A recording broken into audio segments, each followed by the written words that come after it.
Gigantes Podcast. Baloncesto hablado.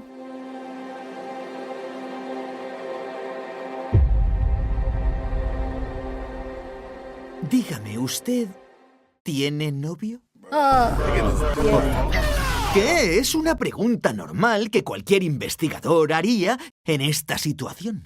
qué casualidad que me lo pregunte. Acabamos de dejarlo. No me diga. Siguiente pregunta. Esto es El Reverso, conducido por Gonzalo Vázquez y Andrés Monge. Buenas noches, Andrés. Muy buenas. ¿Qué tal? ¿Cómo estás? Ya tenemos las finales por delante. Ya tenemos lista la mejor serie del año, Gonzalo, el punto álgido de la temporada. Bueno, que haya suerte. Sí. Andrés, ¿tenemos alguna promo en este capítulo para empezar? Sí, porque si además de seguir la NBA esta temporada, nuestros oyentes han seguido la Euroliga, Sí. pues pueden poner a prueba sus conocimientos. Tienen el enlace en la descripción y en el comentario fijado de un quiz de Euroliga que sortea una suscripción papel de los que acierten todas las respuestas. Así que, como siempre, información en el enlace y en el comentario fijado si nos escuchan desde YouTube. Esto a la gente le gusta mucho, además. Sí, señor.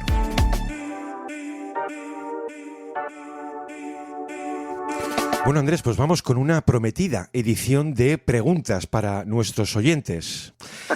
Antes de empezar, déjame simplemente, porque, oye, agradecer a los oyentes, se nos han entrado más preguntas que nunca. Es muy difícil, de verdad, es muy difícil la selección, pues porque ponéis todos mucho cariño, mucho detalle en algunas cuestiones. Siempre insistimos, lo ponemos siempre, ¿no? En lo del hashtag. Hay que ponerlo porque si no, a la hora de hacer el recuento se pierden. Es muy difícil, se claro. pierden. Yo he tratado de contestar a alguno que ha podido quedar algo desconcertado por ese tuit de respuesta. Claro. El guaje, nuestro querido Iván Ruiz, fíjate, con el talentazo que tiene, y nos preguntaba, perdónanos Iván, por el tanking. Pues mira, en el programa del sondeo dedicamos un poco nuestro parecer a este problema, ¿no? Otro, Alexander TM, nos preguntaba por el what if clásico del Sabonis joven. Ostras, yo creo que este es el que más hemos cubierto. Puede Andrés. ser, sí. Recuerdo el capítulo 257, el esplendor extranjero. El del Sabonis joven creo que es el what if que más hemos cubierto, porque para mí es el mayor del siglo XX. Luego Frank Jones, que nos suele tirar siempre alguna pregunta interesante, pues nos ponía la captura de un libro maravilloso, un fragmento largo. Hombre, Frank, nos tienes que dar la oportunidad de plantear la pregunta. Block Pistons. Nos ponía también otra captura, nuestro amigo Fer. ¿Por qué la liga ya no está llena de bloqueos y continuaciones en la esquina del lado fuerte? Perdona, Fer, el texto que nos adjuntas pertenece a un artículo de Caitlin Cooper, que llevaba por título sobre el declive del juego 2 contra 2 en los playoffs y lo que significa para los Pacers. Es que si necesitas el enlace te lo pasamos, lo responde ahí mucho mejor de lo que podamos hacer nosotros, que ya tocamos un poco esto en el programa que dedicamos a Miami este año. Luego, obviamente, las preguntas del futuro son muy simpáticas, os queremos mucho, pero no sabemos qué va a hacer vuestro equipo y a quién van a traer en verano, no lo sabemos. Y luego, Andrés, nuestro cariñoso Tony Old School, 70 preguntas, 50 de las cuales son siempre ¿por qué están infravalorados Harden y Mitchell? Mira que lo hemos intentado, pero no es el mejor momento, Tony. Hechas estas aclaraciones, Andrés, si te parece, con nuestra selección final empezamos cuando quieras. Vamos a empezar, no sin antes reiterar ese agradecimiento a todos por las Totalmente, cuestiones, por siempre. el cariño. Si es que es muy complicado. Y por estar ahí. Eso Exactamente. eso es. La primera pregunta, vamos a abrir con una cuestión de Cooper Micina que nos decía, después de más de 300 reversos, te reconozco que me ha dado un poquito de vértigo leerlo. Bueno. ¿A qué jugador, entrenador, situación o equipo creéis que le debéis una disculpa por no dedicarle uno? Bueno. Y si estuviese en vuestras manos, ¿qué os gustaría cambiar o suprimir del reglamento arbitral y por qué? Dos preguntas en una. Bueno, a la primera, a unos cuantos, Y voy un poco más allá, a otros tantos que sí les hemos dedicado, también, Gonzalo, por no dedicarles alguno más. Claro, sí. Hay muchos personajes interesantes, pero es cierto que siempre tratamos de mantener una variedad importante, tocar distintos no solo protagonistas o equipos, sino también temáticas. Dicho esto, y aquí te vas a reír porque es totalmente cierto, seguramente el jugador que más veces ha estado a punto de salir, Gonzalo, ese lanzamiento que rebota 5 veces en el aro y nunca entra, es Brandon Ingram. Sí. Que nos disculpe Brandon Ingram, porque bastantes veces ha quedado al borde, superado a última hora por otro tema. Al margen de él, pues, oye, es cierto que ha salido muchas veces en distintos capítulos, pero seguramente Greg Popovich sería uno de los personajes que podría haber tenido un serial. Aquí no digo un capítulo, claro, digo un serial. Sí. Como Phil Jackson, por citar otro caso que ha aparecido muchas veces, pero no con capítulo propio. Bueno, ya se andará, Gonzalo. Sobre lo del reglamento, creo que especialmente en los últimos años es algo que va reaccionando con cierta premura con respecto a lo que demanda la actualidad del juego, pero entiendo que habría que facilitar de algún modo la supervivencia defensiva en la era de mayor facilidad para desequilibrar a través del ataque. Vamos a coincidir ya en la primera, Andrés. Claro, sí, es normal. creo que favorecería más el equilibrio, o bien recuperar en parte cierta normativa, como podría ser el mayor uso de las manos en la marca, que sería una opción, o sin tocar reglamento, si no se quiere entrar ahí, aunque ahí sí es cierto que iba a ser mucho más inconsistente porque dependería de terceros, permitir un mayor grado de contacto en general al defensor, porque muchas veces, y cada vez ocurre más de hecho por el arsenal defensivo al que se enfrentan, por excelente que pueda ser un tipo atrás, Gonzalo, incluso una estructura, por pulcra que pueda ser, es que puede llegar a ser residual el efecto que tiene ante ciertos ataques. Eso es muy peligroso porque al final acaba pervirtiendo el equilibrio del juego, que es algo que necesitas para ir evolucionando. Bueno, esto ya digo que por la parte defensiva vamos a coincidir seguro. Mira, lo que preguntaba Cooper Micina, de disculpas a jugadores que no hayamos... A muchos, a todos los que no hayamos cubierto, ¿por qué no? ¿A Plumlee o a Villombo? Pues claro que sí. Y en esto que nos preguntan muchas veces, Andrés, de por qué no nos sugieren, oye, pues tratar leyendas, ¿no? De la NBA. Y siempre insistimos en esto, no somos actualidad pura y dura, tal y como suele entenderse la actualidad hoy día, y sin embargo nos agarramos a ella. Totalmente. O sea, la actualidad nos marca la elección inmediata de cada capítulo.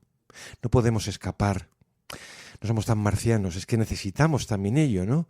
Pero el vintage lo cruzamos, siempre lo tenemos presente, nos servimos y valemos de la historia. Hace nada tocábamos unos grandiosos minutos por Don Nelson, o por Bill Russell, o por Jordan, o por tantos y tantos. Yo entiendo, las peticiones de monográficos de Bill Walton, pongamos.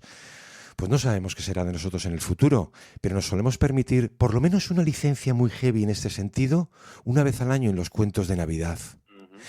Y respecto al reglamento, mira, yo no voy a tocar como tal una norma que tengas que incorporar si en esta coartada que se suelen marcar de los nuevos puntos de énfasis tienen que hacer algo con la ganancia de espacio del atacante sobre el defensor. Está siendo, siempre hay algo, está siendo el gran debate.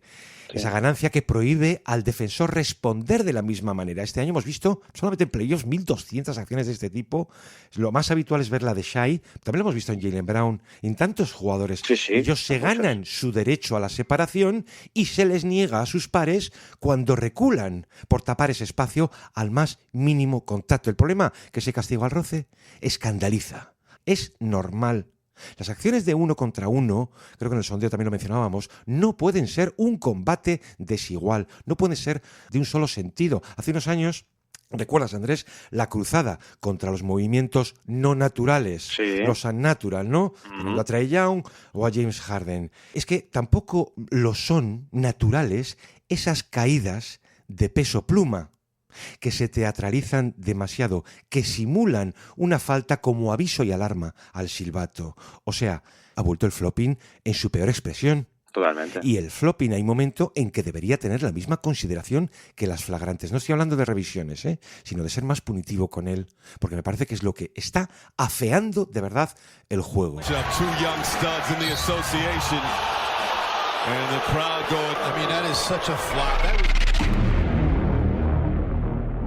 Wanderer, fíjate qué pregunta más chula. ¿Estamos presenciando con Wemby lo que sintieron con la irrupción de Shaq? Es curioso porque esta semana pasada Nick Friedel dedicaba un artículo a esto y su titular era prácticamente el mismo. Wemby evoca al joven Shaq. Yo mi respuesta aquí es doble. Por un lado sí y por otro no. Sí, pues mira, cuando tú mencionas a Shaquille O'Neal, llegas a creer que Wemby hoy día está rascando la superficie de lo que puede llegar a ser. Es decir, ese primer partido que vimos del duelo de la final del oeste, eso tiene que ser la norma, no la excepción. Eso no significa que el gigante francés tenga que hacer 40-20 cada partido. Sí, cuando el escenario es el mayor de todos. ¿O no hizo Shaq, por ejemplo, eso en los playoffs de 2000 y al año siguiente? Y por otro lado, creo que debemos ser más pacientes. Es decir, los años 90 son obra de los Pistons, pero en realidad los 90 como tal los diseñan Shaquille O'Neal y Pat Riley. O sea, Riley, en su obsesión por replicar a los Pistons, el baloncesto de guerra, y Shaquille O'Neal como agravante para la musculación general de todos. Entonces, podemos estar con Wemby ahora mismo, dentro de aquella primera etapa de Shaquille O'Neal. Si parece que cuando hablamos de Shaquille O'Neal hablamos del de siempre, del más poderoso de todos. No, hubo una etapa anterior, cuando aún había antídotos en forma de equipos que pudieron con él los Rockets, los Jazz o los Spurs. Esta fase viene a durar más o menos entre el año 92 y el 99. ¿Era una fuerza de la naturaleza entonces? Sí, pero palidecía ante lo que iba a llegar a ser. Es que es el lustro entre el 99, yo cifraría, entre el 99 y el 2004, cuando nos encontramos con su prime, de una fuerza ofensiva, tal vez la más imparable desde Wilt Chamberlain. Pero tanto es así que aquel Shaquille O'Neal lo sería hoy, igual de destructor, Es curioso, Andrés, con Wemby, D'Antoni comentaba esta semana a Baxter Holmes en una pieza de fíjate, D'Antoni, decía, mira, yo puedo ser muy defensor del baloncesto moderno, pero hay que conseguir que Wembanyama se desenvuelva dentro. Que fue la ausencia que le vimos en el quinto partido, por lo menos en la primera parte, y tú veías, ¿pero qué hace tan fuera? Lo que venía a decir D'Antoni es, hay que desenvolverlo dentro, que es donde verdaderamente va a ser diferencial. El resto de recursos, más o menos controlados.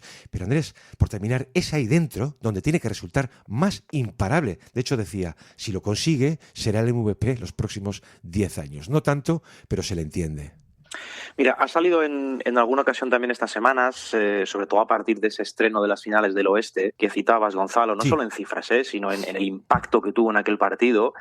Y digo que ha salido la comparativa con Wilt, con Chamberlain, como un perfil adelantado a su tiempo. En el caso de Wemby, no solo en lo físico, sino también en lo técnico, ¿no? Para ese tamaño y con esa coordinación. Es cierto que la irrupción de Shaq, la visceral que es inicialmente, y luego la de plenitud del three-peat con los Lakers, no tenía respuesta. Pero para mí, aquí hay dos matices muy interesantes con el caso de Shaq y Wemby. Uno es que su impacto se concentraba, el de Shaq, en un área bastante limitada de la pista, que eran sobre todo las inmediaciones del aro.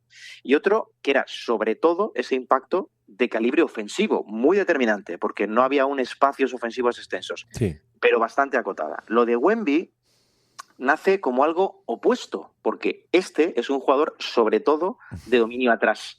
Es ahí lo radical con él, la ruptura más potente que representa. Lo explicaba brevemente en X el otro día, para una vez que aparezco por ahí. Nunca hemos visto a alguien condicionar, Gonzalo, tanto espacio a nivel defensivo. Es un punto de expulsión del juego del aro, simplemente por su presencia, por su presencia y el temor que genera. Es un poco al espacio defensivo lo que Curry supuso al espacio ofensivo, al contrario, ¿no? Y sobre todo lo de Wemby responde a una extensión de la pista ya total. Claro, Wilt, podrán pensar algunos, Wilt no tiraba de fuera, ¿no? Pero era físicamente tan superior a la élite en su era que abarcaba una cantidad de pista absolutamente salvaje en ataque pese a no tirar. Por eso la traslación de Wemby como el gigante más coordinado en lo físico e instruido en lo técnico de la historia puede llevar incluso más atrás de la era de Shaq, a la raíz del jugador, yo creo que más injusto, entre comillas, que ha podido ver la liga por sus condiciones de superhombre, Gonzalo, que ha sido Wilt. Entonces, yo creo que la figura de Wemby evoca hasta ese punto anterior. La siguiente cuestión nos la formulaba Coach Miguel y nos decía, en una liga de counters, en la que el campeón impone el estilo a seguir y el resto rediseñan sus rosters en base a ellos, ¿cuál es el posible counter a estos dos monstruos en Oklahoma y en San Antonio? Yo creo que el primer counter es defensivo y versátil.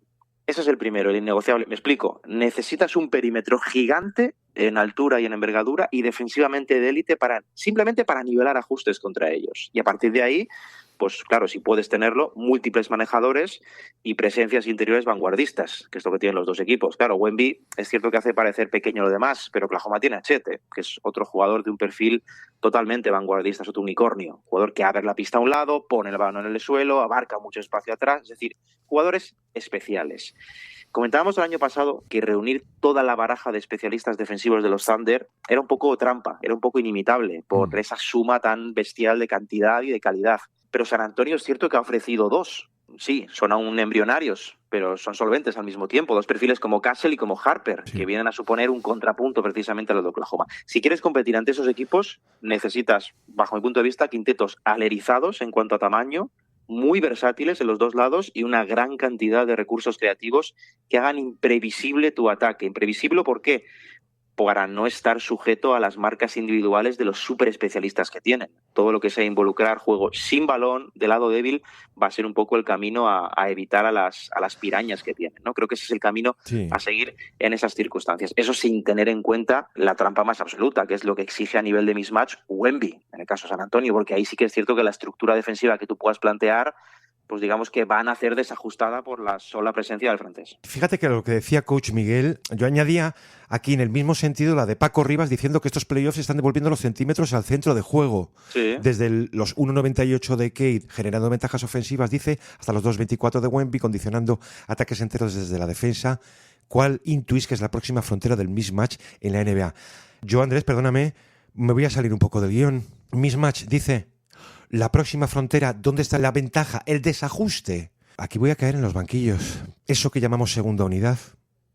Vamos a asumir que no va a haber cambios en el calendario, que es una desgracia mayúscula, que va a seguir habiendo 82 partidos.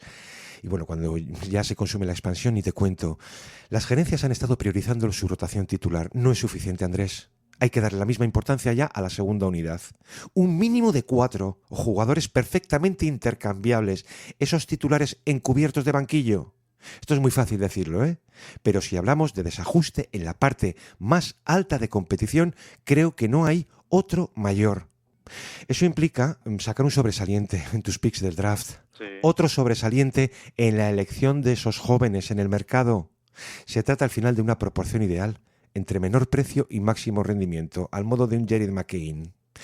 ¿Le toca renovar? No me interesa. Vamos a por otro, por mantener saneadas las cuentas. Por sostener ese proyecto en lo más alto. Andrés, los altos cargos, los presidentes de operaciones, general manager, su equipo de auxiliares, nunca han tenido más importancia por separar o discriminar calidades. Y si necesitas un extra, pues ahí tiene que estar un propietario apoyando por hacer frente puntualmente a algún apron. Yo, de verdad, es que tengo que elegir ya de una santa vez algo que estoy empezando a ver como el gran diferencial de los equipos. Yo voy a volver a pista, Gonzalo, para cerrar esta doble pregunta y para responder a Paco Rivas.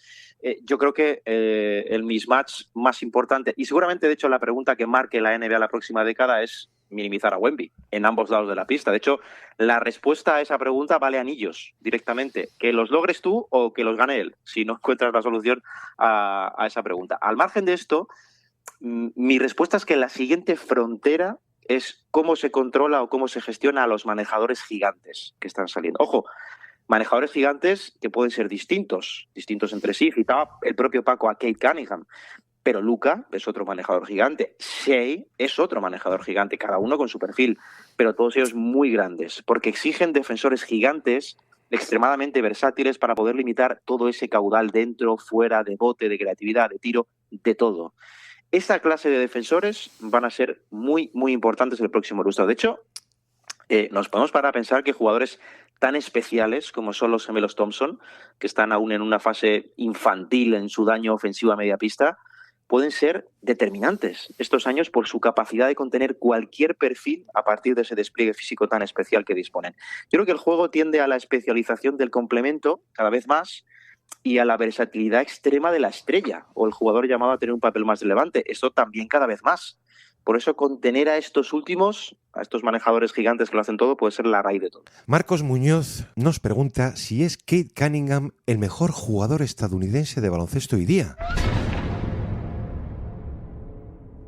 Tú fíjate, Andrés, lo extraño de la era actual. ¿Aguantamos todavía a Stephen Curry? Claro. ¿A LeBron? Ahí está el truco. ¿A Durant? ¿A Kawhi? Es que si alguien me dice que el mejor jugador estadounidense hoy en día es Stephen Curry, ¿tú crees que yo tengo fuerza para desmentirlo? Digo lo extraño de la era actual, primero por mencionar a los supervivientes, a los grandes. Y echas un vistazo al registro que se marca Hollinger todos los años en su célebre PER. Mira, el de este año no encontramos un estadounidense hasta la 6ª posición, que aparecía Kawhi. Es que esto, Andrés, no se había visto jamás. Es que se insiste muy poco en lo que está ocurriendo ahora mismo.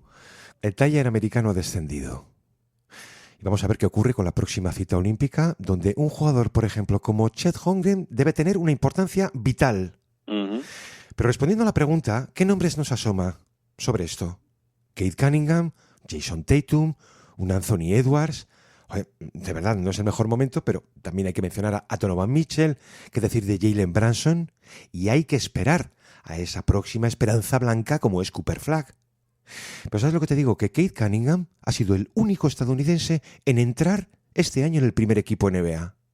Y yo personalmente me voy a decantar por él. Creo que no hay ninguno con mayor potencial que Cunningham o a quien se adivina un mayor recorrido de carrera.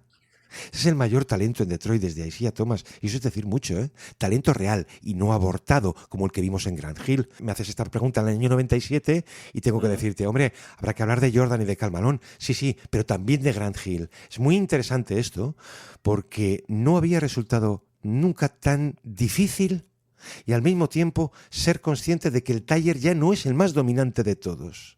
Siempre va por gustos, ¿eh? Esto que nos cuestiona Marcos. Sí, un poco sí, eso siempre. Y entiendo que hay que meter a Anthony Edwards en esta ecuación. Claro. Entiendo también que, entre líneas, esto ya es cosa personal, pero según la pregunta de Marcos, me parece que va dirigida al presente futuro y no solo al de inmediato.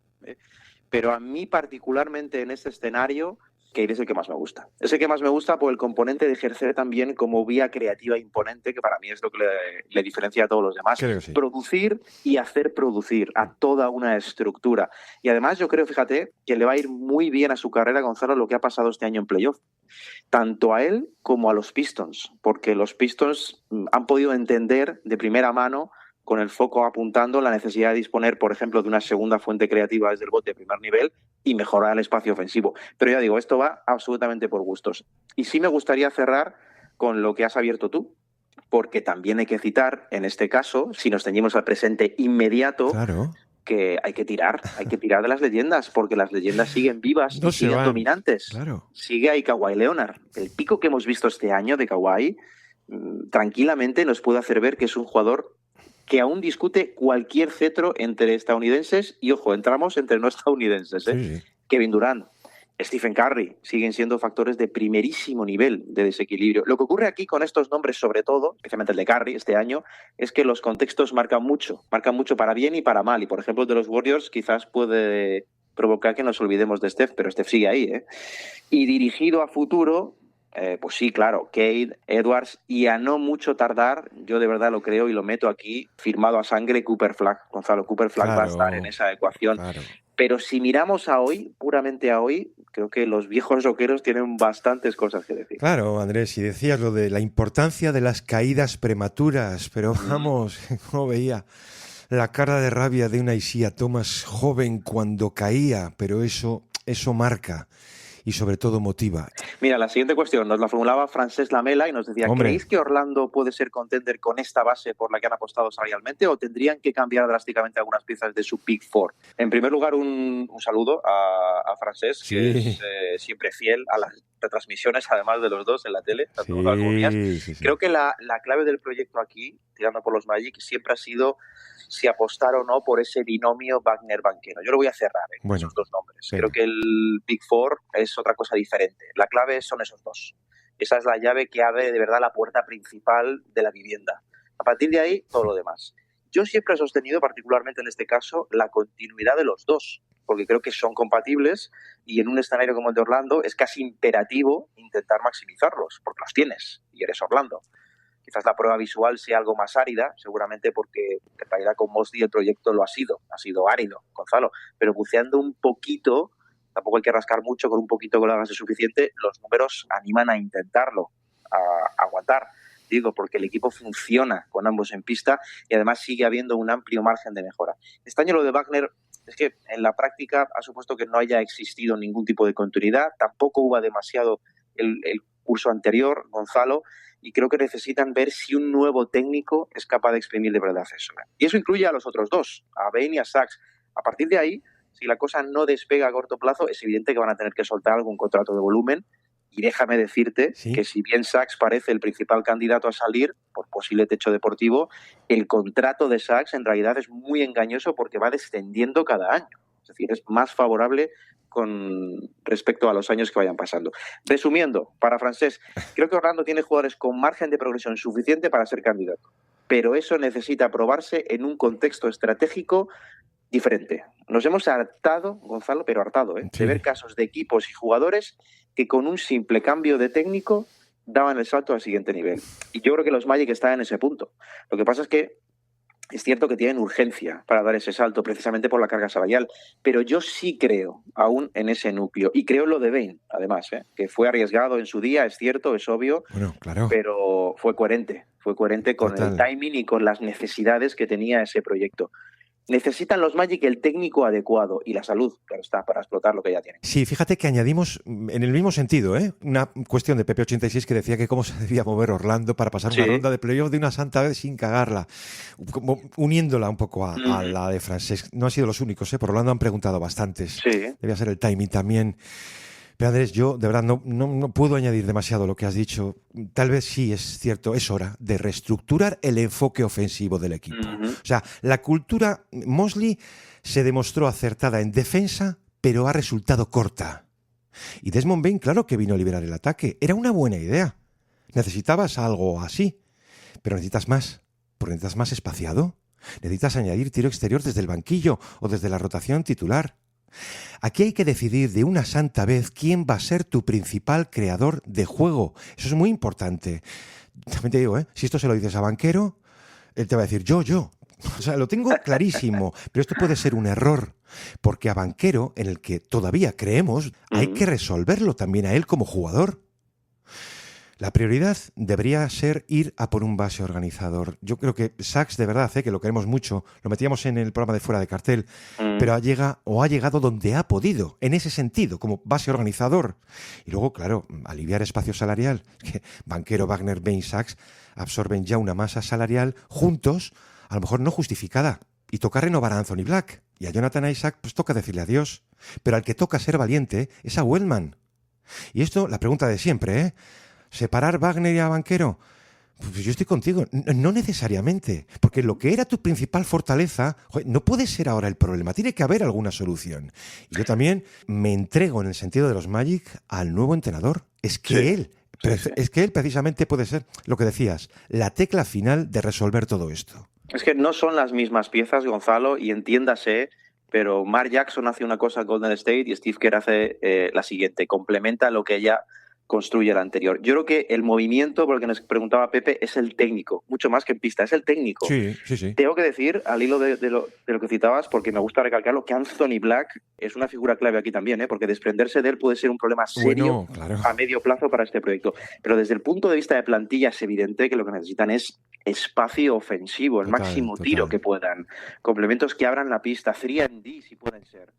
Pero sobre todo un técnico que lleve de verdad ese ataque a otro nivel. No desmontaría el proyecto en este punto, ya digo, no sin antes intentarlo con un entrenador de un perfil distinto a Mosley, que ha sido un gran corrector, hay que darle mérito también. Un tipo que pone los cimientos del edificio. Pero para hacer atractivo y sugerente ese edificio, luego necesitas otra persona, y esa persona es justo con la que deben acertar. Mira, Carlos Head Bona nos preguntaba, después de escuchar a Miles Turner las declaraciones del descalzaperros que eran los Bucks y la poca autoridad de Doc Rivers, yo también a Miles Turner le diría, pero ¿esto qué aporta a estas alturas? ¿Y a ti qué bien te hace, digamos, no? Dice, los equipos deben buscar entrenadores más autoritarios o jugadores más de equipo. Y en el mismo sentido, Sam Basket dice, con la nueva tendencia en los banquillos, se han acabado las oportunidades como entrenador principal para los veteranos. Su futuro parece que será aportar experiencia desde el cuerpo técnico.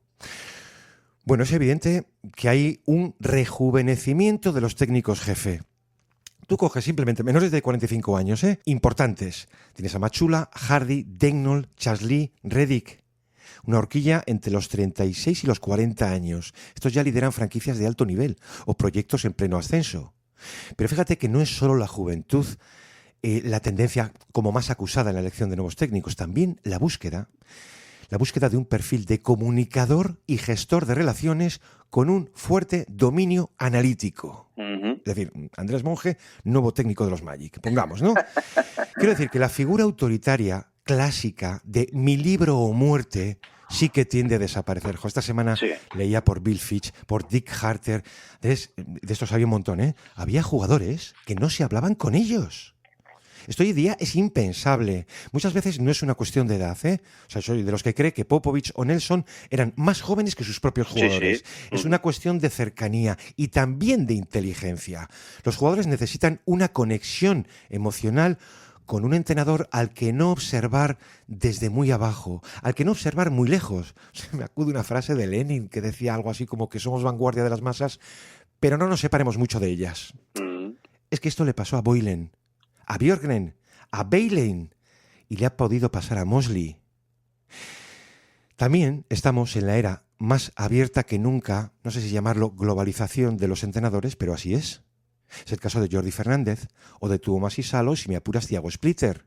Entonces, por resumir, ¿cuál es la nueva tendencia, el nuevo perfil analítico? Mente abierta, desarrollo y cercanía de jugadores. Y esto del desarrollo es clave, porque tienen que exprimir al máximo los contratos baratos de los jugadores más jóvenes antes de que LeBron te venga a cortar el rollo. Ahí tenemos a Matt Damon. Por ejemplo. Bueno, yo creo que en esta época es inevitable que sean técnicos de jugadores, ¿no? Que es como se les suele llamar también. Pero cuidado que estos perfiles no hay que confundirlos con el hecho de que no tengan autoridad, también la tienen. Sí, no son excluyentes las facultades. Lo que sí es cada vez más evidente es que las grandes mentes de los banquillos en cuanto a técnicos modernos son perfectamente conocedores de que el principal reto que tienen no está en la pista. El principal reto es manejar el entorno que mueve un equipo NBA, el contexto del equipo, las motivaciones, los problemas personales y de juego. Y solo controlando eso, luego se puede llegar a dotar de identidad real al equipo, pero no antes. Es decir, es más importante saber llegar que el peso de lo que aportas una vez has llegado. Porque si no llegas al grupo, Gonzalo, el resto es papel mojado, por mucho que sepas. Qué bueno esto, lo de reducir ruido. Sí, una cualidad importante es la de ser también silenciadores de puertas adentro. Sí, perdona. Es que yo creo que la época del técnico como Dios ya se ha terminado. Al menos en contexto NBA, porque en Europa yo creo que... Cuando lo dejó Popovich, Andrés, ya se acabó. De todas formas, respondiendo también a la pregunta de otro de nuestros más fieles seguidores como Sam Vázquez, esto me va a servir para poner en valor las figuras de los asistentes, Gonzalo. Por eso de la veteranía y de los técnicos jefe. Fundamental. Sobre todo en esta NBA, donde hay franquicias que juntan no solo cantidad, sino cualitativamente un poder excepcional en los banquillos. Es que hay segundos, incluso terceros asistentes, que tranquilamente serían magníficos técnicos jefe, Gonzalo. Es decir, entiendo lo de ser primera espada ahí, pero la cantidad de talento es tan enorme que con 30 puestos no basta. Eso provoca que muchos de esos veteranos seguramente pasen a un papel secundario, pero ese papel secundario al mismo tiempo es muy, muy relevante, porque relacionado con la pregunta anterior, los técnicos jefe actuales delegan mucho. Confían en esos asistentes de un modo totalmente entregado, Gonzalo. Yo creo que más que nunca. Antes había casos de asistentes que saltaban a la fama, pero había mucha diferencia de jerarquía. Ahora hay asistentes que en la práctica son técnicos jefe. Es como si las franquicias tuvieran más de uno. Entonces es más una cuestión de readaptación que de exclusión. Pues yo creo que esos veteranos de los que hablan los oyentes siguen teniendo perfectamente cabida e impacto, aunque no les apunte tanto el foco directamente a ellos. Y los asistentes talismán, recuerda el caso de Phil Handy, todo lo que tocaba lo convertía en anillo. La siguiente pregunta nos la formula nuestro Quique García, un abrazo para él desde aquí. Hace poco nos contaba, escuché a Mark Stein hablando sobre como cuando él empezó en el Orange County Register, las breaking news se publicaban en los periódicos y el resto no podía responder hasta el día siguiente, con lo cual se saboreaba más todo y las reacciones eran más reposadas. ¿Es ese cambio con las redes sociales lo que más ha contribuido a que ahora la NBA parezca más fast food en muchos sentidos? No, sí. Esto es un preguntón, Esto es un programa. Gonzalo. Sí. Yo sí creo que las redes son el factor principal de dispersión, de globalización del problema. Ahí no tengo dudas. Pero de fondo hay una cuestión asociada a ellas que es la que verdaderamente ha modificado todo y ha acelerado la velocidad de los acontecimientos que estamos viendo estos días. Esa cuestión, y no quiero ponerme demasiado filosófico aquí, Gonzalo, pero creo que afecta a la pura evolución del comportamiento humano este siglo. En esta sociedad de la hiperinformación, de la desinformación y de la manipulación. La caducidad, si nos fijamos, es ahora casi instantánea. Según sale algo, caduca. La capacidad de retención es menor que nunca. Esto hay muchísimos estudios. Es como si nada saciase. Todo ello acaba derivando en un monstruo, alimentado, por supuesto, por las grandes industrias de esto, que solo busca consumir por consumir en un contexto en el que el usuario es a la vez más manipulable que nunca. Bueno, esta película de terror, este capítulo de Black Mirror hecho realidad, deriva, Gonzalo, en una producción a la altura de ese escenario que tenemos delante. El fast food es que es casi el menor de los problemas, llegando al punto en el que es posible, y lo estamos viendo y lo veremos cada vez más, inventar declaraciones, hacerlas virales, con la IA las posibilidades ni te cuento las que son, y un sinfín de problemas de raíz que son mucho más serios. Para colmo, cuando la propia liga se entrega al fenómeno viral, con creadores de contenido llamados exclusivamente a generar cifras vacías sin impacto, pues puedes ser consciente del problema que tienes entre manos. La perspectiva, yo creo que cada vez es menos importante para el que empieza a consumir porque no se le educa sobre la razón. Dice lo que más ha contribuido las redes, ¿no?, a que la NBA parezca hoy más fast food. En muchos sentidos, no, hombre, en todos. Obviamente sí. O sea, las redes han acelerado la información y la información se ha visto reducida a su mínima expresión. Importa más un highlight de Harden perdiendo a su par que una pieza sesuda que explique tal vez los porqués. Alguien te puede decir, bueno, lo primero es un highlight y lo otro, análisis. No, ¿qué va? Todo es información. Si este es el nuevo panorama, el nuevo cajón desastre de convivir todo al mismo plano, jugando uno de los dos lados con una clara desventaja. ¿Dónde se entera la gente de que, no sé, Lillard está listo para jugar? ¿En la piecita que se ha marcado el periodista local de l'Oregonian, por ejemplo, o a través de un fulano en redes? Mira, el propio Quique, en su NBA con contexto, dedicaba un artículo despedazando un poco, me parece, a Charania por el anuncio que se marca Charania del MVP horas antes del anuncio oficial, o sea, horas antes de la ceremonia prevista. Nosotros, por lo que hemos podido conocer, podemos asegurar que había más periodistas que lo sabían. Sí. Pero no más periodistas, Andrés, hasta cámaras de televisión, ¿vale? Todos ellos guardaron silencio, por respeto, por ética profesional. Lo has mencionado, ¿eh? No vamos a ser más papistas que el Papa. Pero vamos a recordar que el valor de un scoop es el de una investigación que solo tú previamente has podido elaborar. ¿Esto qué era? Esto era un anuncio. Esto es parte de un protocolo institucional de la NBA, que no sabe qué hacer con este problema. Lo que hace Charania esa tarde, de un plumazo, se carga la noticia, se carga el show previsto que tenía Prime, se carga el momento de la entrevista del jugador, del impacto por conocerlo en directo. Tú sabes que cuando te llaman y te citan, sí, el MVP eres tú, pero lo guardas en silencio y te lo van a decir en directo.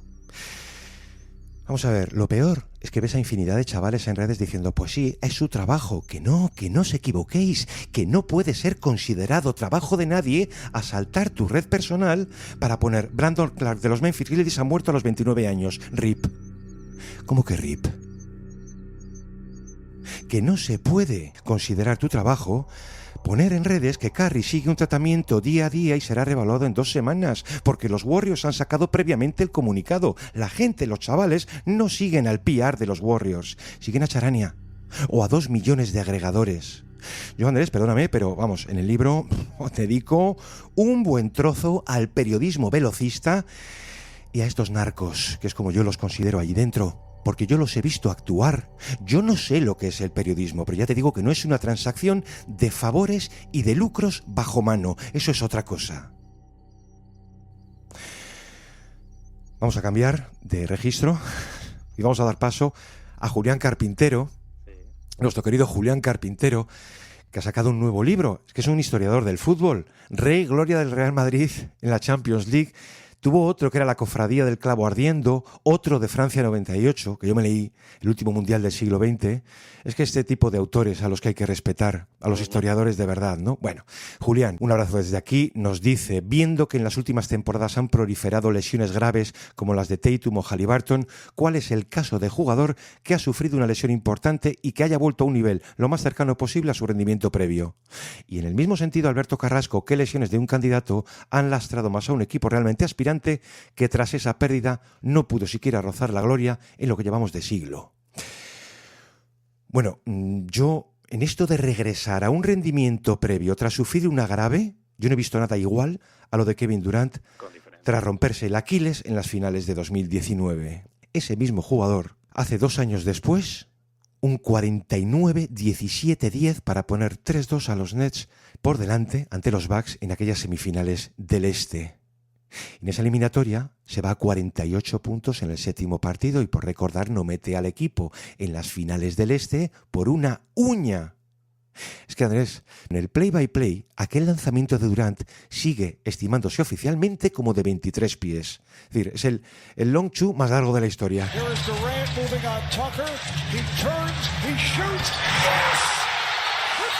Bueno, ese partido, recordemos, lo juegan sin Kyrie Irving y con un Harden renqueante que se había perdido 3 de la serie. Y adiós. Bueno, en esta cuestión, para mí, el caso con diferencia más potente de retorno es el de Kevin Durant. Ahí coincido por edad en el momento de la lesión. Sí.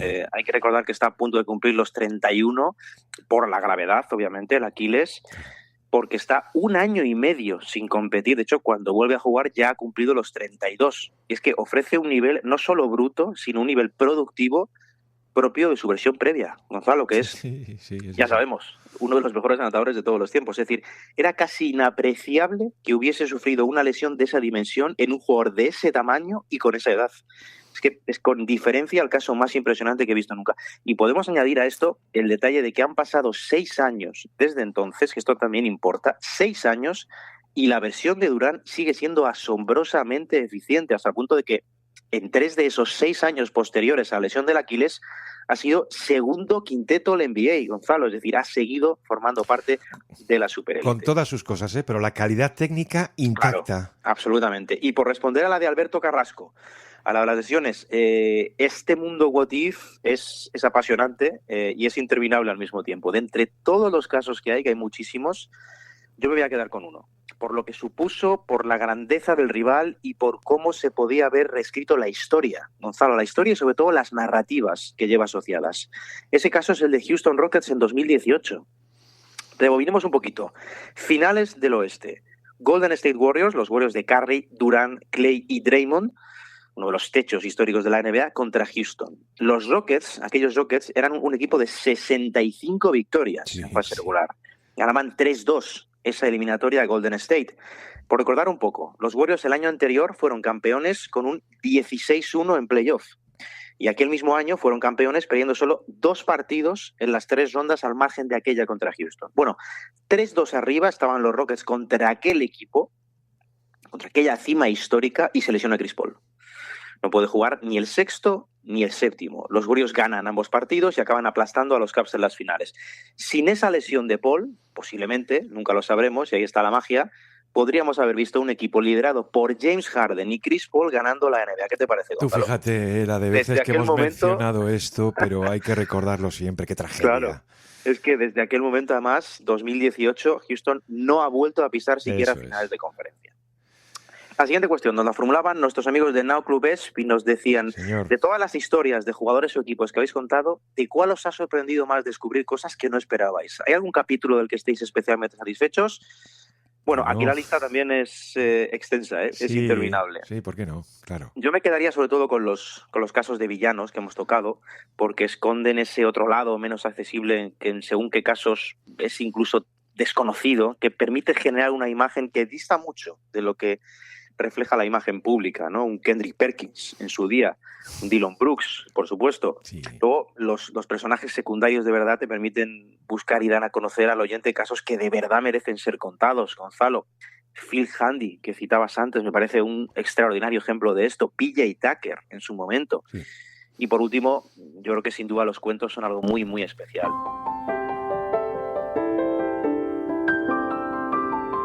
Seguramente muchos, ¿no? Pero déjame reconocer un patrón, que es que cuanto más modesto es el jugador, más información valiosa obtienes. Sí. Es que la información de las estrellas es como demasiado pública. Si tú acabas entrando con todo a por TJ McConnell, claro que un barman del restaurante del Pabellón de Filadelfia te puede contar eso de que no lo reconocí y cobré 20 pavos a su padre, ¿no? O una madre toda orgullosa, pues encendida, contándote se meaba en la cama hasta los 6 años. Quiero decir que en cuanto a descubrir cosas valiosas, los jugadores menores te sorprenden mucho más. Dicen los amigos de Now Club ESP, capítulos de los que sentirnos orgullosos. Bueno, ya sabes que no somos especialmente orgullosos en ningún sentido, pero muchos que van desde el cuadro completo del jugador a la persona. también a esos a los que nos asomamos un poco al balcón por el estado del baloncesto actual, porque hay que reconocer que eso es lo más bonito, que la NBA es un organismo vivo, que va cambiando muy rápidamente, ¿no? Pero mira, orgulloso, no lo sé, pero te voy a decir uno reciente, por el tiempo que me llevó completar el puzzle. Llevaba por título Michael, Crimen y Castigo, que lo podéis escuchar en la última edición de Los Cuentos, por averiguar todo, pero todo lo ocurrido de verdad con el técnico de Jordan en el instituto, el pobre Herring, ese que dice Jordan que lo cortó. Otro buen amigo y además Knickerbacker, LF Díaz, nos dice: los grandes equipos de la ABA como los Pacers o Nets estaban a la altura de los Knicks, Celtics o Lakers de los 70 y hubieran sido capaces de luchar por el anillo. Bueno, me encanta traer de nuevo aquí a nuestra queridísima ABA. Y vamos a aprovechar para decir algo que tenemos muy claro y que debemos en nuestra tarea divulgadora. Recordar, la ABA no fue una liga menor. Lo fue gestora, comercial y económicamente, pero la ABA de los primeros 70 era una NBA paralela, escindida, separada, era otra conferencia. Por su nivel de juego. Es que si hablamos aquí de talento, Andrés. 63 de los 84 jugadores de la ABA entraron en la NBA en la fusión del 76 y 10 de ellos fueron All-Star en la primera temporada. 10 en el All-Star, ¿eh? Respecto a la pregunta, mira, yo soy de los que cree que los Knicks del 70-73, los Bucks del 71, con el mejor Karim también, el más joven, los Lakers del 72, probablemente su mejor versión de siempre, son equipos intocables. Siendo los Pacers de la ABA tricampeones, que eran un equipo NBA, el equipo de Roger Brown, de Mel Daniels, lo eran de pleno, ¿eh? Pero, por ejemplo, los Connells del 75, aquel equipo relativamente revolucionario, Hubie Brown planteando defensas al triple, Andrés, un equipo formado por Gilmore, Iser, Louis Dampier, Caldwell Jones, Johnny Newman, sí creo que podrían haberles plantado cara, pero vamos, a los Warriors del 75 que se marcan una sorpresa marcándoles un 4-0 a los Bullets, ¿no? También los Nets del 76 del mejor Julius Erving podrían haber dado guerra en las finales a los Celtics aquel año. Entonces, es que de verdad que con la ABA lo tengo muy, muy claro desde hace muchos años. Bueno, esta pregunta además es que es terreno tuyo, ¿eh? Porque conocedores de la ABA pocos como tú, Gonzalo. Otro programa. Por incidir un poquito solo, porque ya ha respondido fantásticamente Gonzalo, por incidir un poquito en todo esto y básicamente por recordar, por hacer una especie de panorámica de algunos nombres de entonces, para hacernos una idea más general, digo, en aquella liga estaba gente como Julius Erving, como Rick Barry, como George Erving, como Moses Malone, como Spencer Haywood, como Artis Gilmore, como Mo Lucas, podemos seguir, ¿eh? Sí, pues podemos seguir un poquito más. Increíble. Quiero decir, a nivel de talento baloncestístico, aquello era una cosa absolutamente de loco. Es que solamente en las finales del 77, cuando todos aquellos entran, en las finales, participan Julius Erving, George McGuinness, Mo Lucas, Caldwell Jones y Dave Twarsik. Todos venían de la ABA, Andrés. Exacto.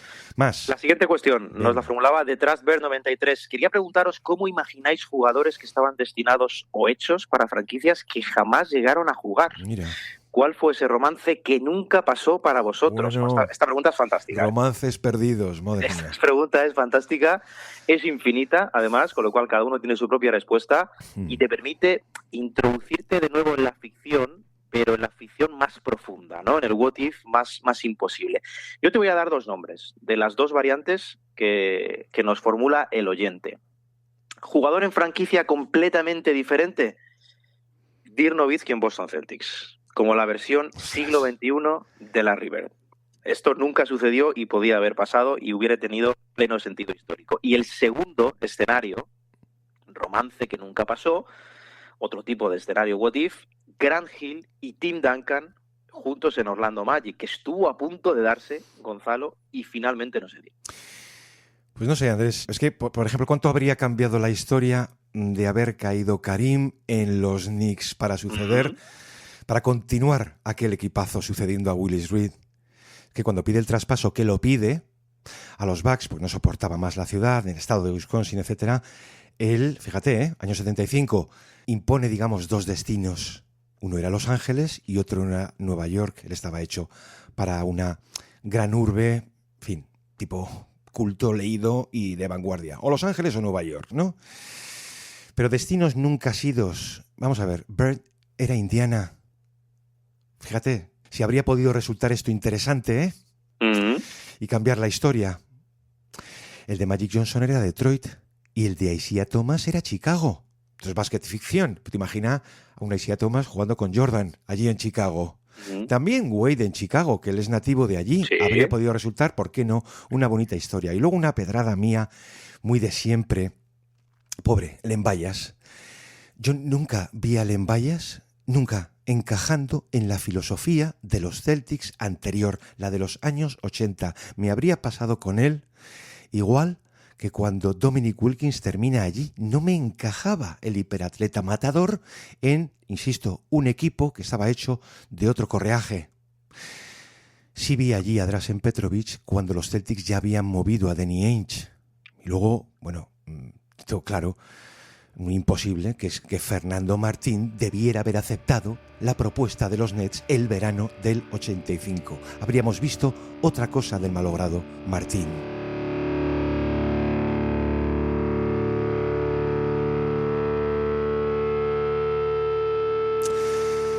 Daniel Egea, fíjate qué pregunta. Dice, ¿qué le interesa más a Silver y la Liga? Anillo de Oklahoma para dar continuidad a una posible dinastía, anillo de San Antonio para iniciar el reinado de Wemby, anillo de los Knicks para el mercado de Nueva York, dice Gonzalo y yo, like this, o anillo de los Cavaliers, fíjate el timing, para rememorar el de LeBron James. Bueno, vamos a ver, aquí vamos a ser breves y muy directos. ¿Qué le interesa más a Silver y a la Liga? Lo siento, hay que ser claros, el dinero. Dinero. Punto. Aquello que le vaya a proporcionar más pasta nunca se va a ver harto y, por supuesto, ese debería ser el objetivo. Entonces, ¿cuál es el objetivo ideal si le permitieran elegir? Lo tengo claro. De los 4 que quedaban, una final entre Knicks y Spurs. Los Knicks, bueno, por favor, pues de nuevo el gran mercado presente en las finales, cosa que ya está conseguida. Y de los Spurs, obviamente, el nuevo niño maravilla, y ese es Víctor Wembanyama, ahí lo tenemos claro. Bueno, de los escenarios propuestos, con diferencia para mí el de los Knicks. Los Knicks campeones. Nueva York es un mercado esencial. Generar ese impacto, además, tan masivo. Como lo que les ha costado. Es que claro, es sería muy, muy positivo. Además, creo que las dinastías, y a los hechos nos podemos remitir, de hecho, con las dificultades generadas para sostenerlas económicamente, no son prioridad para la Liga. Por eso lo de Oklahoma, en realidad, no debe ser una cuestión que a la NBA le pueda interesar, menos, además, en un mercado precisamente como ese, un mercado pequeño. Si hablamos de un Celtics-Lakers, pues la cosa cambia, pero ahí no tanto.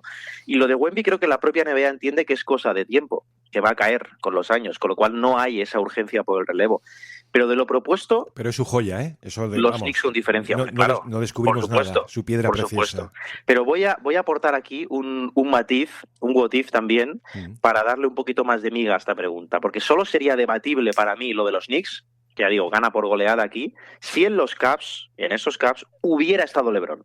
Porque ese giro de LeBron ganando el 5º anillo con más de 40 en casa de nuevo, eso sí que sería debatible y muy, muy potente para ver cuál es el interés de la Liga. Espérate.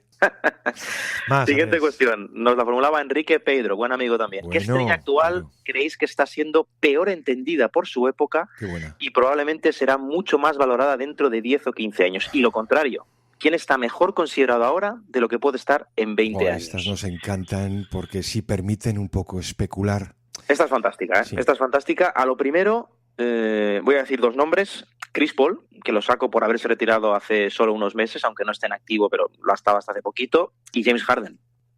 Paul, como una de las cumbres históricas de su posición, y Harden por ser un jugador sin el que no se entiende la revolución de la analítica en la Liga. Él fue el epicentro de esa revolución. De hecho, recuerdo elaborar una pieza hace mucho, mucho tiempo llamada James Harden y el imperio de la analítica, en la que venía a explicar justamente eso, justamente el calibre como abanderado de esa nueva era que llegaba para quedarse.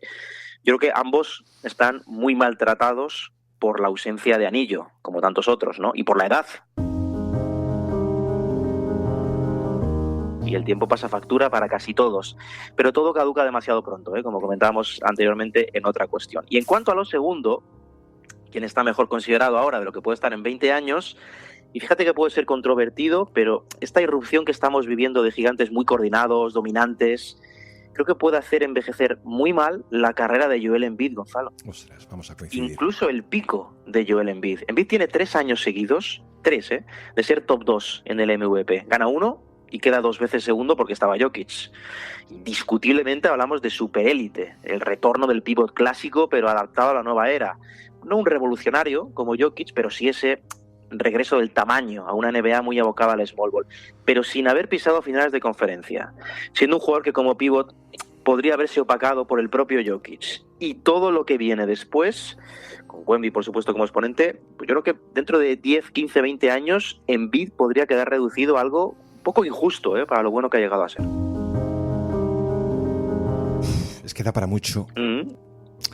Y aquí yo tengo que elegir unos cuantos nombres, en un sentido y en otro. Jugadores a los que el tiempo hará poco favor. Con arreglo a la tendencia actual que ya vemos incluso hoy día. Mira, yo te voy a citar uno, Jaylen Brown. Creo que al final va a ser dispersado en el mogollón de aleros que va dando cada época. Estoy de acuerdo en lo de Joel Embiid. Al final ya no se trata del no anillo, sino ni siquiera de las finales de conferencia, etcétera, y se va a olvidar sus años.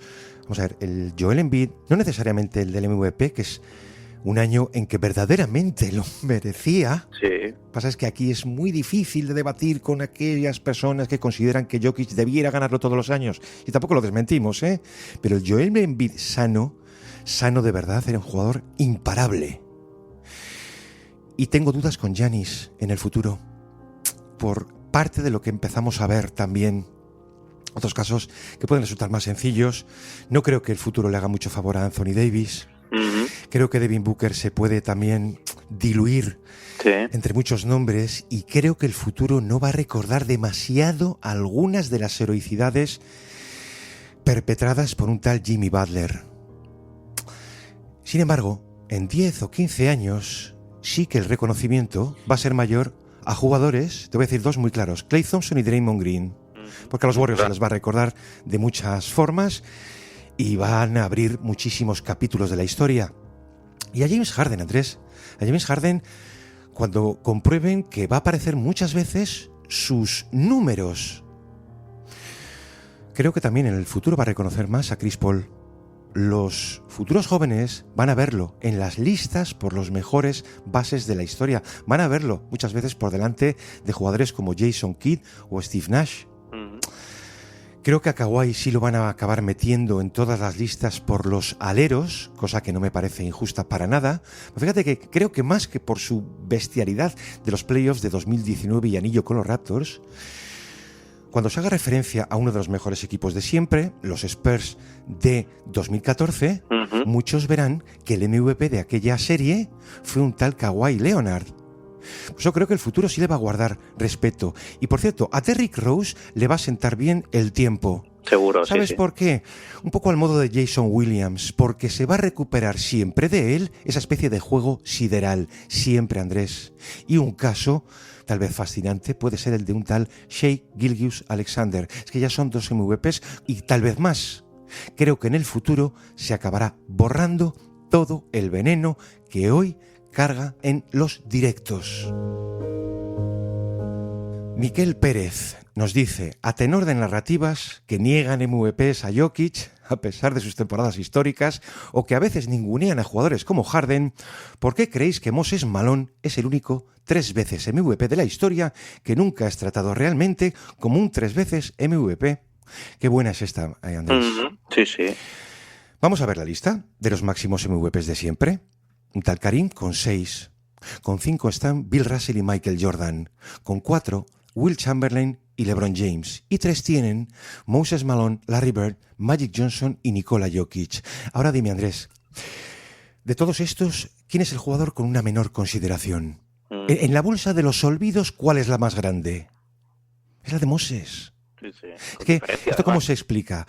Se explica a través de la literatura pública de la NBA, su memoria persistente, aquello en lo que más se insiste, marca una línea entre lo que debe ser recordado y lo que no es una línea delgada ni difusa, es una línea muy gruesa.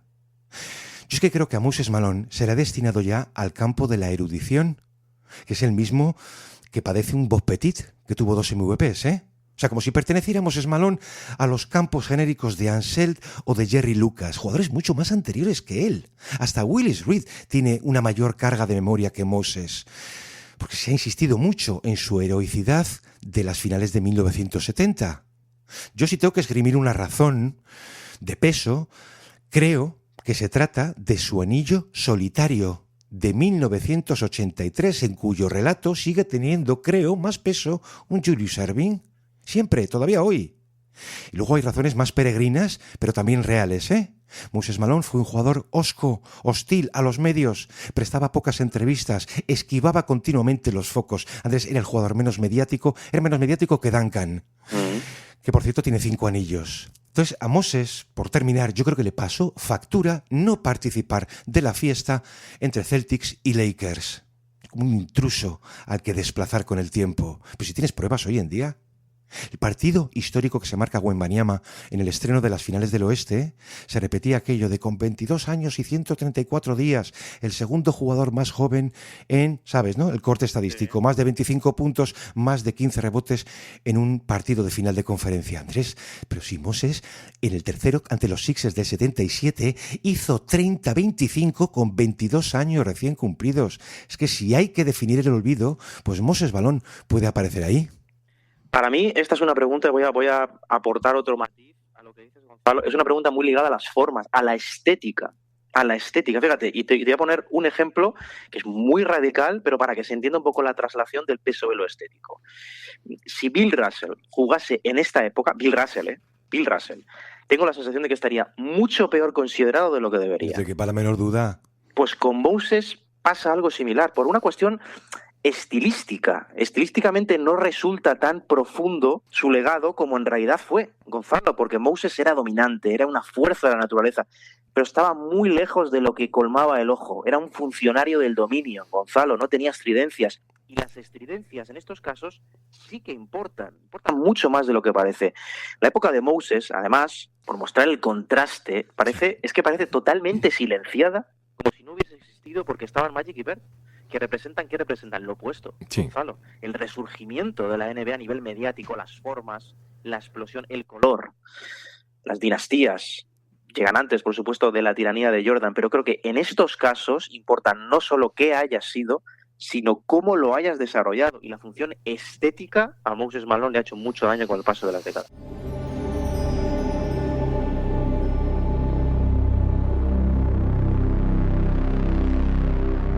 La siguiente pregunta nos la formulan los amigos de Mafia Pistons. Un abrazo para ellos también. Si la NBA fuese una serie de HBO, ¿qué jugador tendría el mejor spin-off? ¿Qué teoría conspiranoica, nos dicen también de la NBA, os divierte más, aunque no os la creáis? Esta es una pregunta muy Mafia Pistons. Sí. Les pega, Gonzalo. Mucho. Como spin-off, como personaje a explotar, yo tengo uno clarísimo, en el número 1 está Draymond Green, Gonzalo. Aparte, es que daría para muchos tipos de serie diferentes, ¿eh? Yo imagino comedias o dramas con la misma facilidad centrados en Draymond Green. Como serie oscura, por cierto, de HBO, una serie un poco tenebrosa, yo creo que Kawhi sería un excelente protagonista. No tendría guión, venga. Y una serie con Kevin Durant también tendría mucho sentido, ¿eh? Mucho sentido con sus vaivenes, con sus rayadas, en fin, es un tipo particular. Aquí hay que sumar a Dillon Brooks, pero vamos, cuanto antes. Y creo que una serie valiente por las noches de un tal James Harden daría para mucho. Pero eso igual no se puede emitir. No, autorizada para todos los públicos, ya te digo yo que no. Ahora imagínate un Rodman hoy. Entre los jugadores pasados ya es otra historia. Otra historia. Venga. Como teorías conspiranoicas favoritas, que nos preguntan también los compañeros de Mafia Pistons, para mí todas las relacionadas con el draft. Me parecen apasionantes, además hay unas cuantas ya, se van acumulando con el tiempo, desde la mitiquísima de Ewing a todos los casos que se han ido sucediendo de elecciones estratégicas, casualmente estratégicas, vamos a dejarlo ahí, sí. Pelicans, LeBron a Cleveland, por supuesto, etcétera, y un larguísimo etcétera. Esas me encantan todas. Y caso aparte, por cierto, la conspiración, por supuesto, a partir del primero retiro de Michael Jordan, que alguna vez se ha llegado, de hecho, a abordar aquí. Pero Andrés, es como si me estuvieras dando paso. Es que esa dice, la que os más divierta, aunque no os la creáis, la primera retirada de Jordan en el 93, que venía motivada, impuesta por David Stern a causa de su terrible adicción al juego. Que aquello pretendía tapar un puñado de escándalos de apuestas por deudas que cifrar en millones de dólares, pues en Atlantic City. Es que esto ha llegado a calar en el imaginario. Siempre se hace mención a esa posibilidad, agravada luego por la muerte de su padre, ¿sabes, no? Como si hubiera motivos ocultos también relacionado con eso. Pero vamos a ver, ¿qué motivación podía tener David Stern para apartar a su gallina de los huevos de oro? Además, dime si había nacido en el mundo alguien capaz de evitar que Jordan siguiera jugando. Y luego hay otra, que está más que divertirme, pues me sigue resultando de las más sólidas, que es la lotería del draft de 1985, presuntamente amañada, para que un tal Pat Ewing terminase en los Knicks. Es que motivos a favor tenemos todos. Sí. David Y la historia es fantástica, además. David Stern, neoyorquino, de pura raza y de acudísimo chaval al viejo Madison. Se venían años dorados para la NBA y era el momento de hacer a los Knicks great again. La conspiración lleva su título, que así lo elegí yo en el capítulo de un libro, El sobre congelado, cosa que era técnicamente posible. ¿Me la creo? No lo sé. Te juro que yo no la he podido desmentir y todas aquellas consultas que hice también pues a muchos oficiales allí, yo no encontraba negativas, pero sí recuerdo la respuesta genial que me dio uno. Era algo así como, si aquello lo hace cualquier otro equipo, habría salido bien, pero no con los Knicks. Y es verdad, salió bien relativamente. Sí. Miguel M. Garz 80 nos pregunta, ¿hubiera sido menos Stockton sin Malone o Malone sin Stockton? No en términos absolutos, dice, sino en términos de quién hubiera estado más lejos de lo que fueron sin el otro. ¿Qué pregunta, Andrés?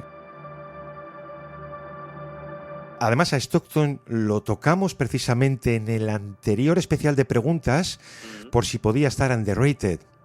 Y creo que tiende a serlo más. Pero ¿quién habría sido más diferencial en otro escenario distinto? O sea, aislados el uno del otro. Joder, yo aquí cruelmente lo tengo muy claro, ¿eh? Creo que Karl Malone. Malone habría podido brillar de manera también superlativa sin esa tercera mano que tuvo siempre. Es que se la habrían dado en algún otro equipo. Con Stockton tengo más dudas por no haber podido gozar de principio a fin de ese martillo imponente que llegó a ser, pues sí, Andrés, la principal arteria de juego de los mejores jazz de la historia. Habría necesitado de algo muy parecido.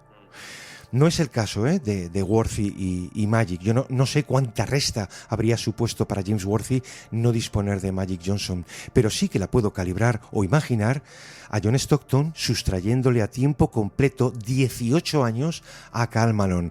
¿Habría sido un grandioso jugador? Tal vez uno de los mejores bases de la historia. No digo que no. Pero aislados el uno del otro, creo que tenía más posibilidades, aunque solo sea por físico y por el animal constante, sostenido que fue Karl Malone.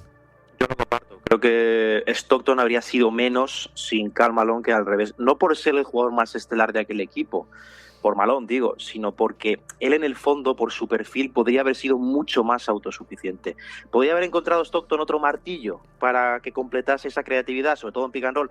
Pues seguramente sí. Por supuesto que le ayudaba. ¿Cómo no le iba a ayudar tener a Stockton? Pero tenía mucho más poder de desequilibrio por sí mismo. Era una pieza de estructura, para que se entienda, pero podía salirse del guión. Stockton era puro guión. Stockton no entendía el juego sin la estructura. Se ha abordado antes el caso de Moses Malone, Gonzalo, por lo olvidado, y cuidado con el caso de Karl Malone. Sí. Cuidado con el caso de Karl Malone, que es otro monstruo histórico. Malone tiene, por recordar un poco, Malone tiene en un tramo de 12 años, lo que para muchos jugadores es toda una carrera.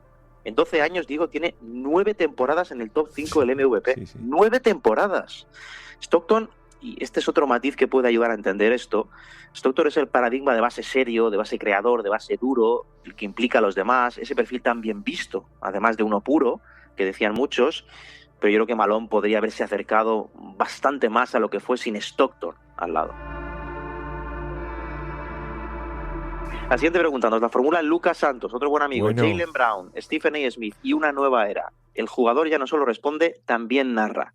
¿Evolución natural, nos dice, o riesgo de un deporte sin contrapunto? ¿Qué os genera ver a cada vez más jugadores construyendo su propio relato delante de un micrófono? Pregunta interesante la que nos dice Luca. Sí. Aquí yo tengo que introducir un matiz. Y es que el jugador, cuando ha podido, siempre ha narrado. Es decir, esto no es nuevo. De hecho, a más poder del jugador, más influencia tenían las narrativas que circulaban a su alrededor. El ejemplo más claro de esto, para entenderlo, como casi para todo, Michael Jordan. Ya ha pasado más de un cuarto de siglo, ¿eh? Más de un cuarto de siglo. Puede que las formas fuesen otras, no tan explícitas seguramente como hoy en día, pero el efecto era muy, muy similar.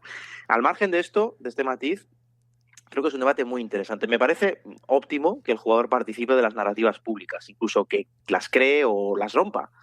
La clave aquí, como siempre, son dos detalles, Gonzalo. Uno, la diversidad. Es decir, no por el hecho de salir de esa fuente hay que tomarla como 100% verídica, porque recuerdo, los jugadores también tienen muchos intereses y hay muchos condicionantes a su lado. Claro. Y dos, que el receptor sea capaz de filtrar y valorar las opiniones con criterio. Esto es al final lo más importante. Pero no solo es lo más importante, Gonzalo, es que es lo que más desesperanza me produce. Sí. Porque creo que la corriente actual invita mucho a la ausencia de pensamiento crítico. Y eso sí que es peligroso. Eso sí, de verdad. Muchísimo más que el hecho de que los jugadores se consideren su propio medio de comunicación, cosa que en el fondo pues siempre han podido ser con otros medios, con otras formas. Pero esto es una consecuencia más de esta era en la que han ganado peso a todos los niveles. Bueno, yo creo que Luca se refiere obviamente al nuevo escenario, ¿no? De, en fin, los jugadores siendo streamers, participando en 1.200 millones de podcasts, etcétera. ¿Yo qué voy a decir? A mí me parece fantástico. También forma parte de la nueva saturación de contenidos. Y los riesgos los asumen ellos. Es que con la eliminación fresca de los Celtics, tal y como estaba la comunidad verde de la que forma parte un Luca, claro, algunas palabras de Jaylen Brown sentaron como sentaron, que era para decirle, Jaylen, con lo inteligente que eres, de verdad, si es preferible el silencio. Y aún así, van a gozar siempre del favor del público, pero muy por encima de la consideración a los medios, cosa que ellos, los propios medios, se tienen ganada y merecida. Lo que pasa es que al final se hace tabula rasa y sufrimos todos. Pero aquí también hay que separar el grano de la paja, que esto de las calidades no va muchas veces de la mano de la fama. Si tú ves a Jeremy Lin desgranando mucho perfil y mucho guión de juego y te quitas el sombrero, sí. Y ves a Gilbert Arenas actuar como lo que ha sido siempre un auténtico sinvergüenza, Y te corta las venas. como un tuitero más, y bueno, pues te das cuenta de las grandes diferencias. Pero ¿qué vamos a decir nosotros? Pues que los jugadores hablen, por supuesto, lo que quieran. Y es cierto lo de los intereses, que cuando vemos las filtraciones y volvemos al caso de Charania, hay una gente detrás que trata de proteger así los intereses del jugador. Exacto. Y viceversa. Vale. Ramón Fabregat nos pregunta cuáles son los proyectos que más os han decepcionado y cuáles recordáis especialmente que hayan rendido por encima de lo que esperabais. Bueno, aquí es fácil recaer en la catástrofe de algunos super equipos. ¿Vale? Se me viene a la cabeza ahora aquellos Lakers, ¿te acuerdas, no? De las portadas con Kobe, Gasol, Howard y Nash, y aquello fue un auténtico desastre. Pero algo más reciente, los Suns de Booker, Durant y Bill, que sería uno de los pocos capítulos que yo ahora mismo me cargaría, no del todo porque ahí contamos cómo tenía que actuar este Big Three con arreglo a otros clásicos, y hombre, pues tocamos a Miami, tocamos a los Celtics, y eso sí lo hubiese salvado, ¿no? Habría dejado un programa de 8 minutos. Es que con ellos no se puede hacer peor, ¿de acuerdo? Y luego, pues los Nets, allá donde pise Durant, pues es un caso relativo porque sí sufren un infortunio, ¿no? Total, sí. Una decepción también, hablando de los Suns, más reciente, es la del equipo de 2022 de las 64 victorias. Hay que reconocer, aquel era un equipo, un proyecto maduro de anillo. Hasta que se comen un desastroso 7º partido en casa. Y luego, abriendo un poquito más el abanico, mira, Andrés, yo todo lo ocurrido en Filadelfia, todo, tras las finales de la conferencia ante los Raptors en 2019, aquel 7º partido en que Kawhi, pues como recordáis, en la prórroga se marca aquel tiro imposible con suspense, que acaba entrando, todo lo ocurrido con Filadelfia desde entonces, podemos aquí detenernos en lo que queramos, pero todo ha sido para llorar.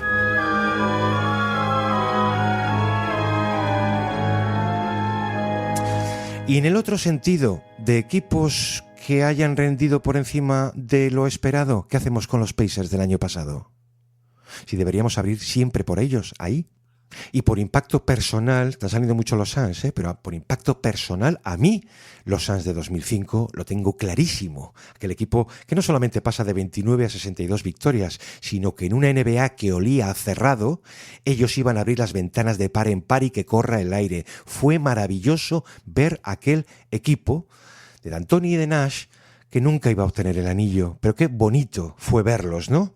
Luego hemos tenido pues otros proyectos fantásticos de mecha corta, los Warriors de 2007, los Nuggets del 94, pero chico, al final se quedan ahí, como una bonita historia de reventar cuadros de playoffs y largarse de vacaciones. Yo, antes de entrar en proyectos en sí, voy a sacar el caso de un jugador que tenía todas las posibilidades para ser muy relevante durante mucho tiempo, Sí. y no solo es que no lo haya sido, sino que ha desaparecido, Gonzalo. Ben Simmons. Ay, por favor, eso ya... Me apena bastante su caso, porque era un perfil además asombroso en lo defensivo, creativamente salvaje. Podía ser generador de juego de élite más alto del mundo y se ha perdido. Se ha perdido por tema mental. Proyectos de equipos. En temporadas recientes me entristece bastante también la rápida caída de los Grizzlies, porque del equipo que se va 56 victorias en el oeste en 2022, con un núcleo joven fantástico, es que no queda nada, se ha evaporado demasiado rápido. Algo antes en el tiempo lo citabas, pero los Nets de Irving, Durant y Harden, que apenas pudieron compartir pista antes de que todo saltase por los aires por varias causas. Sí. Además, es que nos quedamos con ganas, o al menos, de verles en pista, para ver y calibrar si podían haber sido o no. Y en el otro polo, en el de rendir por encima de lo esperado, hay que recordar indudablemente algo que va a pasar a la historia, pero va a pasar a la historia a lo grande, que es lo que hace Indiana el curso pasado. Es que Indiana está a minutos, de hecho se podría pensar que está que no hubiera sucedido una trágica lesión el día de haber ganado el anillo. Eso habría sido una gesta absolutamente legendaria. Y hablando de gestas, voy a dar otro equipo. Los Heat de Jimmy Butler, que pisan las finales tras llegar desde el play-in. Es que esa es una de las aventuras más improbables y más fascinantes de la historia de la liga. Qué cantidad de proyectos hemos visto así y qué injusto es el palmarés con ellos. Bueno, vamos a cerrar, Gonzalo, vamos a cerrar con una pregunta que nos formula Alejandro Gaitán. Bueno, un abrazo también para él, que es uno de los nuestros. Nuestro mejor enviado especial. Eso es. Ahora que ya se acaba el año NBA, ¿qué tal la experiencia personal en este primer año del nuevo proyecto de televisión en España? Andrés, por favor. Caso Andrés nos dice, y con Gonzalo por fin en Televisión Nacional. Bueno, voy a hablar por mí al principio y luego ya cuentas lo que quieras, Gonzalo. La experiencia en mi casa ha sido muy buena. Ha sido muy buena. La gente que me conoce sabe que soy una persona bastante perfeccionista, muy exigente con lo que hago y creo que siempre hay espacio de mejora. Pero en lo que nosotros hemos podido gestionar, en lo que dependía directamente de nuestra acción en Prime, creo que ha sido un año muy positivo. Muy positivo porque el equipo de trabajo, la gente que no se ve, editores, productor, creo que se ha ocupado de nosotros, del equipo de narración y comentaristas de forma extraordinaria y creo que es el nacimiento de algo muy chulo, de verdad lo pienso. Y a partir de ahí, muchas otras cosas que desde el punto de vista ajenos a nosotros se deben mejorar, se deben pulir, se deben sumar. Es normal. También aprovecho para decir que es el primer año de Prime en esto, a nivel global. Y ha sido una experiencia internacional con todo lo que supone a nivel de control, de gestión, que no es nada fácil. Yo sinceramente tengo claro lo que se puede ofrecer y desde mi parcelita pues intentaré mejorar lo individual, por supuesto, y lo que pueda del proyecto en ciertas esferas en las que tenga margen de acción. Y déjame decir, antes de que tú respondas, Gonzalo... No, si yo no voy a responder. Estás en la competencia, Gonzalo. Aquí tengo que tratarte duramente. Sí. Pero ya, en serio, me ha alegrado mucho escuchar a Gonzalo comentar. Creo que es un triunfo para todos, además. Para todos que haya sucedido. Para el producto en general de la NBA en este idioma. Y ojalá dure muchísimo. Y podamos, quién sabe, podamos incluso compartir espacio en televisión algún día. No, eso está, ya te digo yo, que hay algún destino que nos condena a eso que tú decías de tú a Boston y yo a California. Por eso te digo que no te extravíes demasiado, Andrés.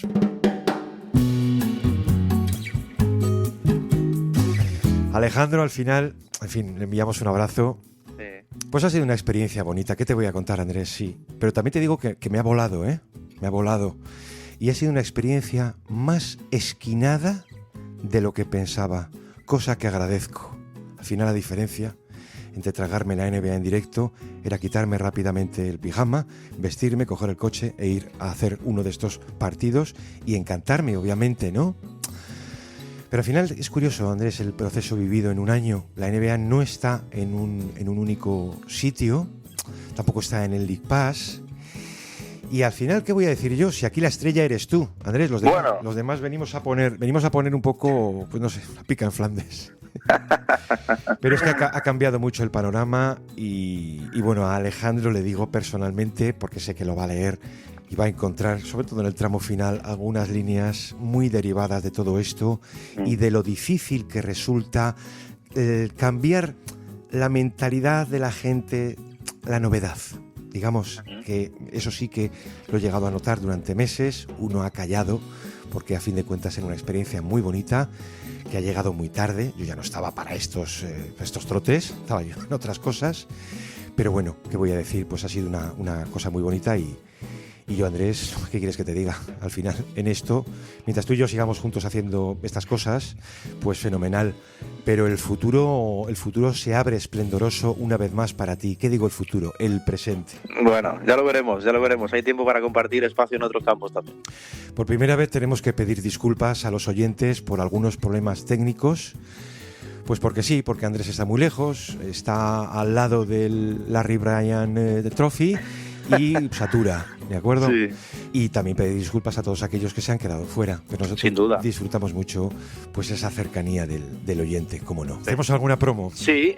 Tienen el enlace en la descripción y en el comentario fijado de un quiz de Euroliga que sortea una suscripción papel de los que acierten todas las respuestas. Así que, como siempre, información en el enlace y en el comentario fijado si nos escuchan desde YouTube. Esto a la gente le gusta mucho, ¿no? Andrés, muchísimas gracias. Un placer. Que disfrutes, obviamente, de las finales, tus finales. Trataremos de contarlas lo mejor posible. Sí, porque de los Knicks no vas a decir nada. Bah.